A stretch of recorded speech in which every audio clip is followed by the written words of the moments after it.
I'm here waiting for Don to come so I can ask him some questions that all you viewers have sent in to us. So let's introduce Don. We'll be right here. You're not Don, you're Santa. Well, as a matter of fact, I am. I'm Santa. And I brought my presents. Where are they? No, my presents. Oh, no. I need a present. No, I don't have anything like that. Fooled ya. There you go. I'm not Santa. Right. I'm not Santa, but it's that time of Bailey, year. Everyone, yes. All right, hey Glenn, good to see you, man. Good to see you. You came out from behind your cage, and we brought you out. Yep. It's about time. We had people asking about you. For Glenn to come out here. Hi, everybody. We asked people asking about you, wanting to know where Glenn was, what he looked like, and definitely not what you expected. No, what's with the cowboy outfit, man? What do you just get off your horse? I rode my horse in. Yeah, I rode my horse in. I didn't want to change my shirt. Well, I hope he doesn't get away on you, man. Yeah, I took the chaps off. So.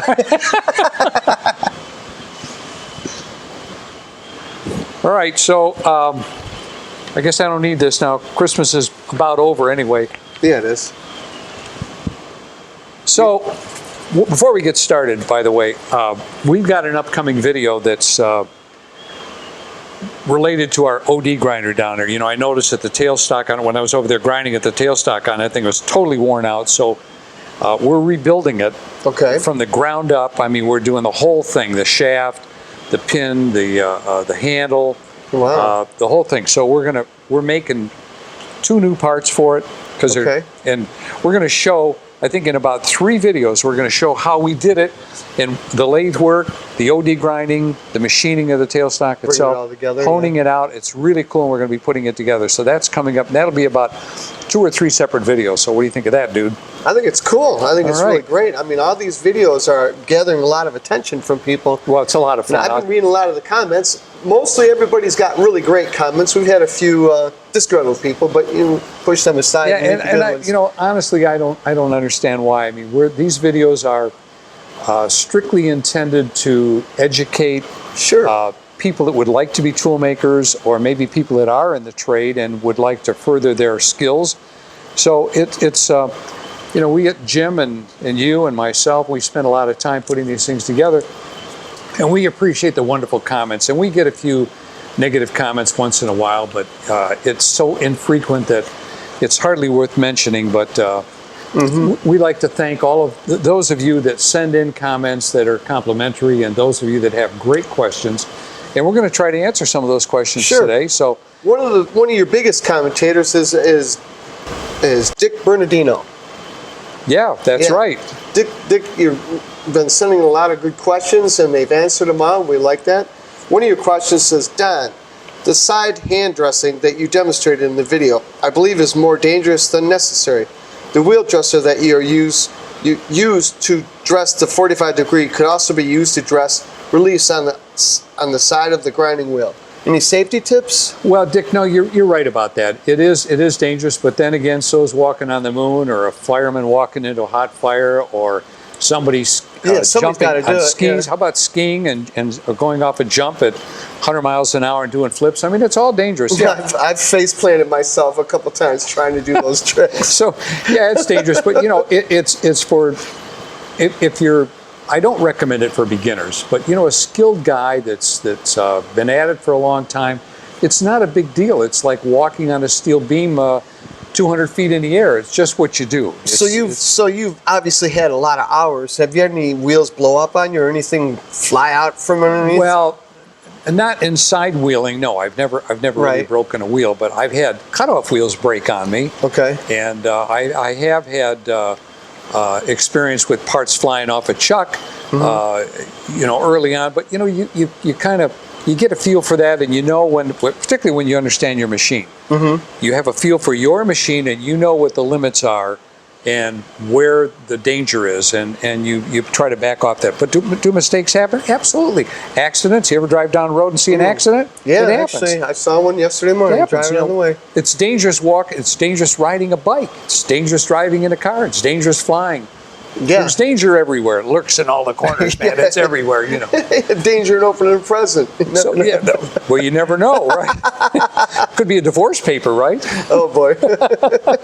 Guess what I got for you from Santa? Here, honey. And by the way, I've got a boyfriend. Yeah. Is that why you stayed out late? Yeah, I was wondering about that anyway. This one's from Andre Gross. It's notice that a part is a moving jaw for toolmakers.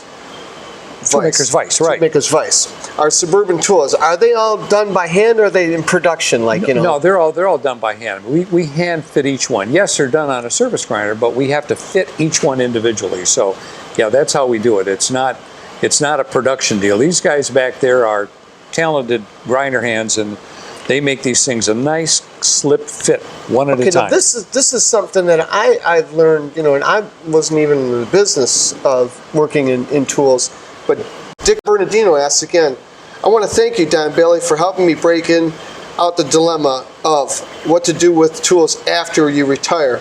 I agree with Don and donated all 50 years working as a tool maker, instruments and hand tools to the Shoreline Community College in Washington, right? Yeah. Now, wow, those tools are going to get back in new hands and learn new things. Now, are there that many people coming into the trade anymore? Well, that's a real problem. I don't know. There are not. There's not. And that's a real issue. You know, we used to have the trade centers, and Ford had a trade school, GM had a trade school, Chrysler had one as well. And aren't you going to be partnering soon with a college around here? Well, we're trying to do that, yes. And there are some colleges that are teaching these hands-on trades, but not enough of them. We're losing these tradespeople, and it's a shame because the skill level is being lost. It's not being handed down to the younger people. So, and for those of you out there that want to get into the trade, it's guys like Don that are donating their tools to help out. This is a great thing, and we would welcome new tradespeople coming in. We need you guys, so please consider the tool and die trade as an option. It's not, college graduates are needed out there, but so are tool makers. Yeah, you need paper shufflers, but you still need to make the tools. Yeah, man. Okay, this one's from John Doe. All right, out of round, really? Show me, says John Doe.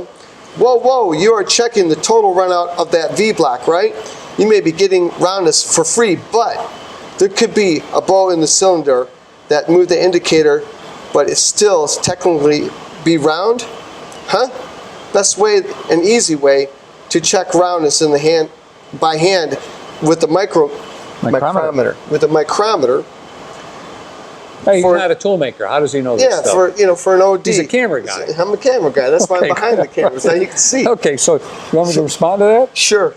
All right. Well, yeah, he that's possible. We happen to know in this case and for this video that this part was straight and didn't have a bow in the middle. We knew that already. Okay. So, yeah, could you check it with a micrometer? In some cases, yes, you can. If it's say it's triangularly shaped, you're not going to be able to check the roundness quite as easily as you could with a micrometer. But yes, it's a good point. Okay. Next. Todd Lerfondler has a question regarding this video. What it takes to recondition a spindle. Yeah. I love all the drug references in these videos. The familiar with the game, grams? Are you familiar with grams? I don't know, man. I ran out of zigzag. You got any over there anywhere? Zigzags? Oh, right. I'll just put these back here. I know nothing about that. I don't know anything about. I don't know what this. What's this drug stuff coming from anyway? I don't get that part. But throw that one away. Thanks, Todd. Getting us into trouble. Okay, this one, the micrometer. History. That's it. It's not micrometer. It's micrometer. Remember that. We're not going to let you out again if you get it wrong. The micrometer. History and proper use by Don Bailey. That's the video. It's from an Aussie. Spence? It's from Peter Spence. Okay. Yeah, he's frequently makes comments. He says, good day from... Hi, Peter. Yeah, he says, good day from down under. Okay, the micrometer and proper use by Micrometer. Oh. You shot that video. You're right. The micrometer and proper use by Don Bailey video. Calibration of our measuring equipment where I work is done by a company called in Brisbane, QLD. Where's QLD? Brisbane. Is Brisbane? I have found error in the outside mics checking them. I mean, that's what he said. Yeah, he's checking them as standard that came. I can't even read this. Yeah, so, I'm like, getting gerbil mouth. The micrometer, the history. No. Glenn. Micrometer. Micrometer. Remember that? Okay. Hey, he's not a toolmaker, folks. I mean, when you look at it, it looks like two words almost. Right, you know? okay. It does. It got a micrometer, micrometer. Okay. I thought an older set of Moore and Wright depth mics at a flea market. What is the best way to calibrate them? They are 50 millimeter to 500 millimeters. I've had them for a long time and never done anything with them. Cheers. Well, that's a good question. I happen to have brought some depth mics, which is what he's talking about, that I have, and I can give you an idea. This is a depth mic that I happen to have. This happens to have a flat blade on it, but nonetheless, you can take a gauge block of whatever length. Yeah. You know, it could be 30 millimeters, 10 millimeters, doesn't make any difference, 5 millimeters. Put the gauge block on there, put this to 0, and then there's a way to turn this barrel right here by taking the wrench and moving it back and forth. So you can adjust it accordingly, or in some cases there's a way to adjust it at the top. You have to take this all the way off. Okay. But yes, you can calibrate it and you can get the good feel for it by setting it anyway with the wrench and a gauge block. That's a nice box you got there too. Yeah, that's. They all come with boxes I like bought that, this yeah? baby when I was a toolmaker kid a lot of years ago. That's pretty cool, isn't it? Yeah, it is. When you say mic, I keep thinking of microphones. You know, I work in the audio. Yeah, well, that figures. Different kind of mic, George. Micrometer. Different kind of mic, George. Okay, what's next? Peter Spence again. It says, I see the height gauge again that you made used in the other video you have done. I'm more interested in that your video on this occasion. How does it move up and down? What is the movement? Well, it's interesting. We tried to put this in the background a lot of the videos so people would notice it and make a comment. It has a name, right? Yeah, it's called the height gauge. No, Flat Stanley? Well, we gave it the name Flat Stanley. Flat Stanley is something that when the little kids are like 3, 4, 5 years old, 6 years old, they would take a picture of Flat Stanley, which they drew up, and they would take him on a trip and put him in the background everywhere. So you always had Flat Stanley in the background as you took pictures. So we kind of put this in the background. We sort of called it Flat Stanley, but it's really a height gauge. This was something I made a lot of years ago, and it was quite a project. It was a lot of fun making it. Just making this little guy right here was a challenge because it's all flat riveted and ground and finished. And how does it move up and down? Well, it's pretty easy. We've got a spring inside here that loads it, so when you it helps to stabilize it so it doesn't fall, and it takes the slack out of it.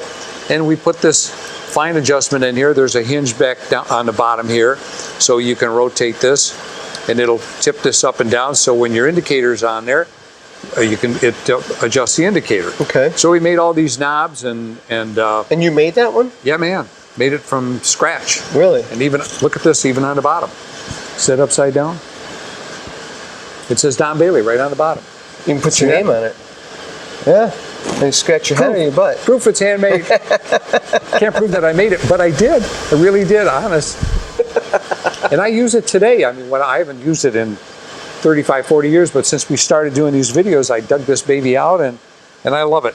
It's one of my favorite tools. Yeah, it's pretty so there cool. you go. We have Pedro Viana who says, I really enjoy watching your videos and have learned a great deal by doing so. I just have one question on the final squareness check you made with the tense indicator and the stand that with the bevel's edge. How come you are measuring the squareness on the same face? Shouldn't you be measuring on the opposite face? Okay, good question. What we did there was we knew that if the other side is parallel with this side, it's automatically square with the bottom. Okay. What we did was we put the cylinder square, we used our indicator against the cylinder square to zero it in, and then we worked off the bottom with the indicator at the top, and we rotated it to find out if it was square, if it's square with a cylinder square. The opposite side, we didn't have to measure that for squareness because we knew it was parallel already. Okay. But that's a good point. Yeah, he says he works out of his home and he just, What was his name again? It was let me see. Pedro Viana. Pedro, thank you. Great question. Yeah, that was a real good question. This one's from Eli Pierce. Thanks, Don. Regarding casting. Investment casting. Investment casting. Okay, got it. What a great way to educate your audience in the investment casting process.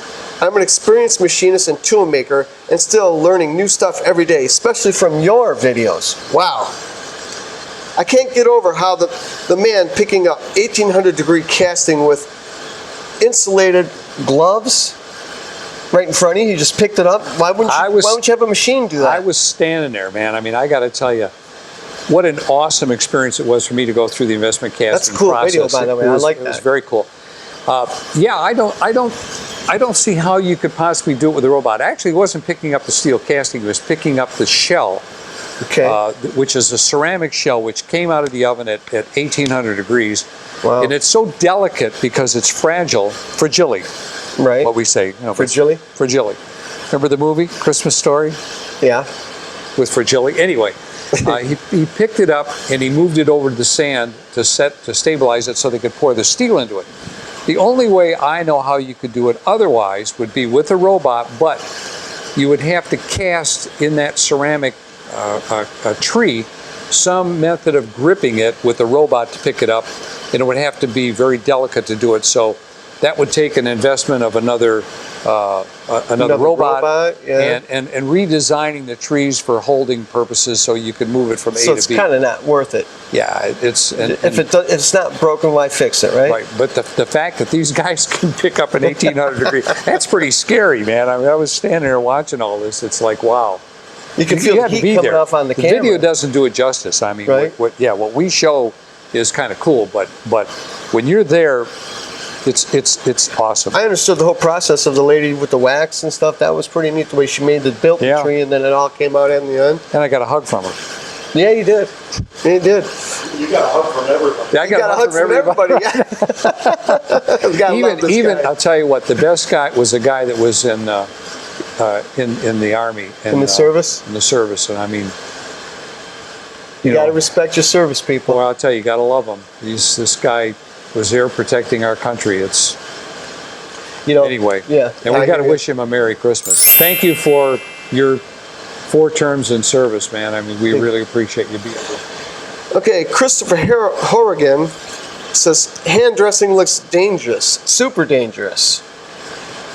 Well, we already addressed that. Yeah, hand dressing, you get used to it. It's like anything else.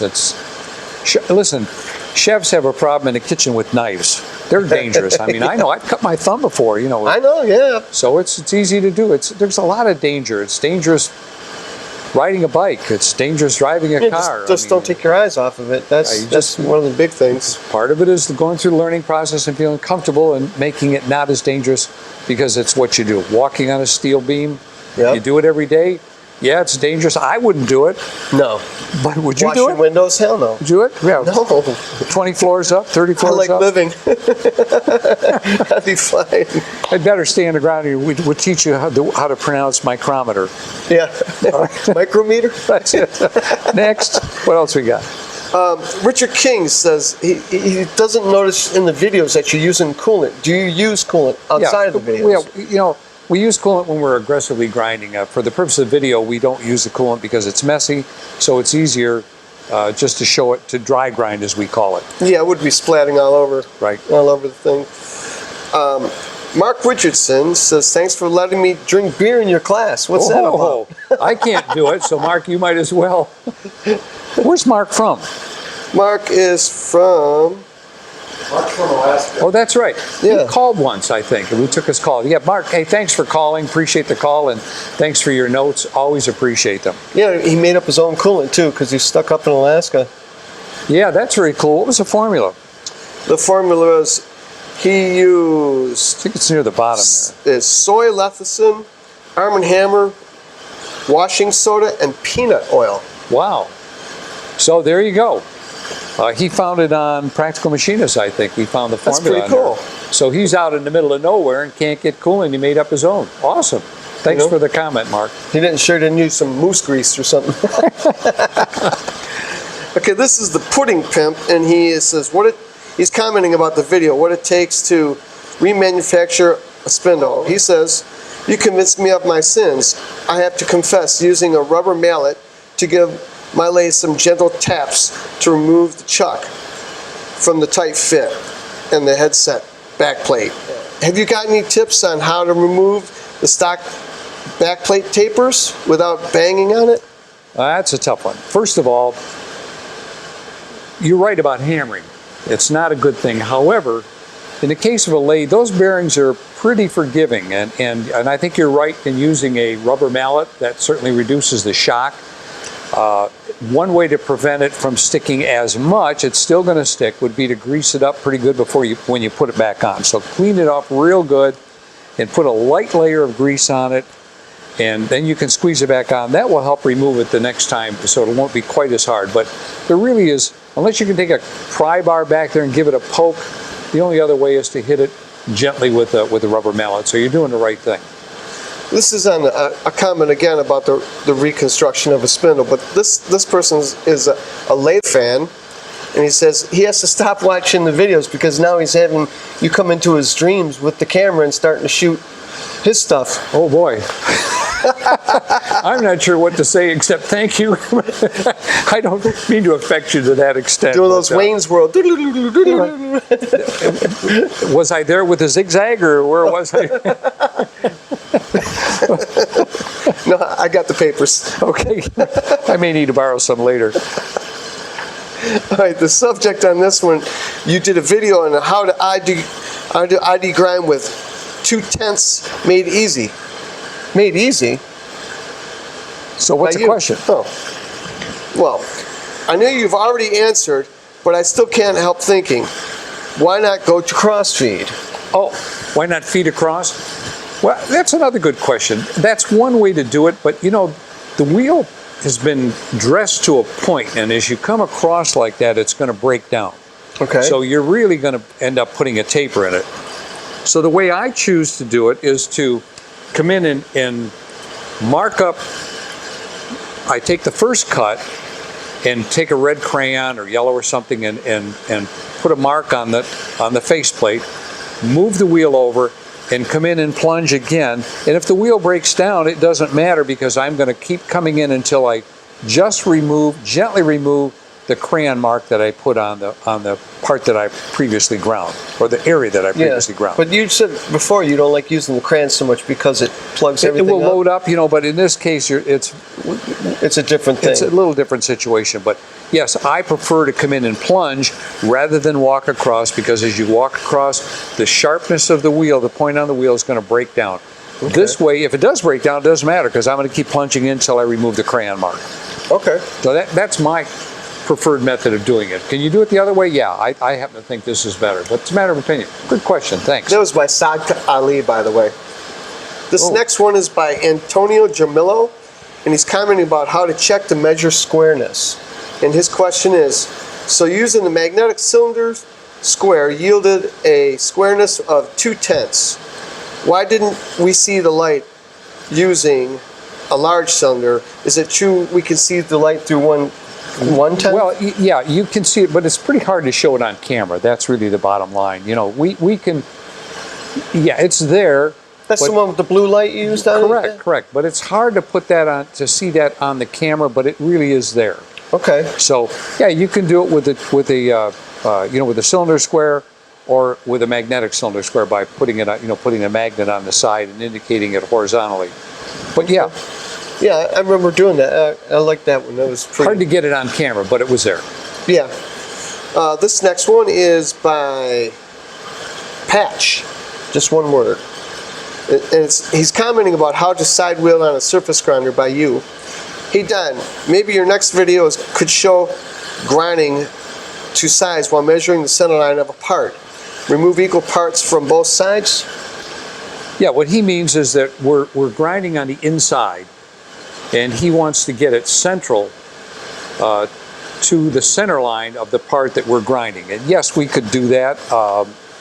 You know, it's pretty simple to do it though. The way I do it is it's on a 45-degree angle, as you know, and I bring my wheel down to a particular point, move the vernier on the wheel and lock it in at 0, flip the part around 180 and come in and bring it back to 0. If you do that, you're going to be on the center line. So you just need to bring it back to the same point each time. And once you do that, and then to hold it for size, that's another matter. Say you've got to take, I would do that first. I'd get it stabilized, that is, so I know exactly where I'm at, that it's zeroed in on both sides. So both sides are already centered. Now let's say that I have to take off another 2/1000. Well, then I know I need to come down and split the difference. So a 0.5 on each side. Okay. So the first order of business is to get it stabilized so I know exactly that I'm on dead center. When I flip it, I'm on dead center. Doesn't matter if I got 0.10 left over, 20 or 15, it doesn't make any difference. I want it centered first. Right. Then I can flip it over, and if I got 0.003 left, I can take 1.5 on this side, flip it over, take 1.5 on that side. I'm automatically centered, and I'm to size. Yeah. Okay, now what's really cool about his videos is I know nothing about all this, basically. I mean, I came in to do some work for Don, and I've been able to walk around the shop and talk shop with the guys, you know. Pretty cool, isn't it? Yeah, and it's pretty cool. You're doing a great job out there, too, by the way. Thank you very much. And I just think what he's doing is fantastic because, like I said, I am not even a layman. I'm just, you know, walk right in and Did you say layman or lameman? It depends if I use the papers or not. Is that it? Are we out of questions? We're out of questions, but I just want to say that these videos have pointed me in a really good direction. I mean, I know the difference between a lot of things now. Can't specifically say what, but I'm able to walk around the shop and know what not to stand next to.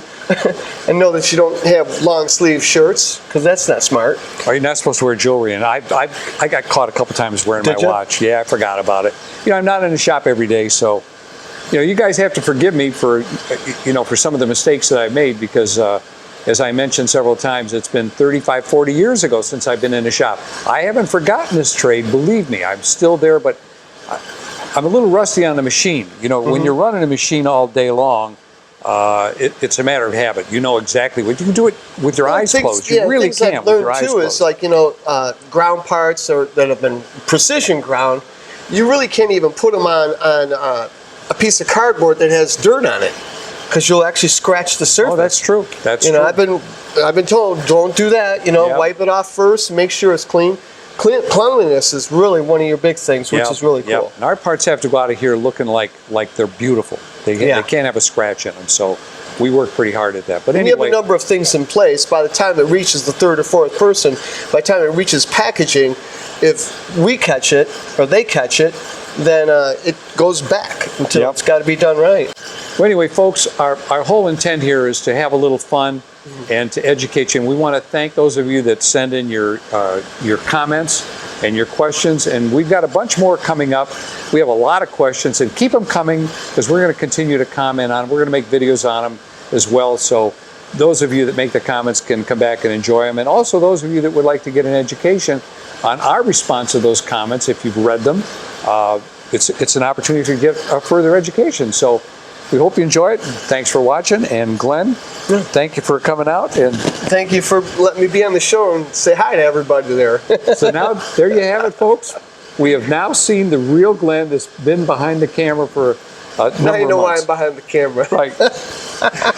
Also want to comment that these videos are not scripted. We wing it. You know, we just try to have a little fun going back and forth. And we hope you take it that way, because that's really our intent. We are going to take a couple of weeks off. We've been posting a video every week, but we're not going to do one for the next couple of weeks. So we're going to take a little hiatus, and we'll be back after the new year with a lot of new videos, including the one we mentioned at the beginning, which was the remanufacturing or the rebuilding of that tailstock. And we have lots of other ones coming up. We're going to do one on jig grinding, and we're going to do one on some field trips that we've got coming up that are pretty exciting. So stay tuned, and we wish everybody a Merry Christmas, a Happy New Year, and thanks for watching.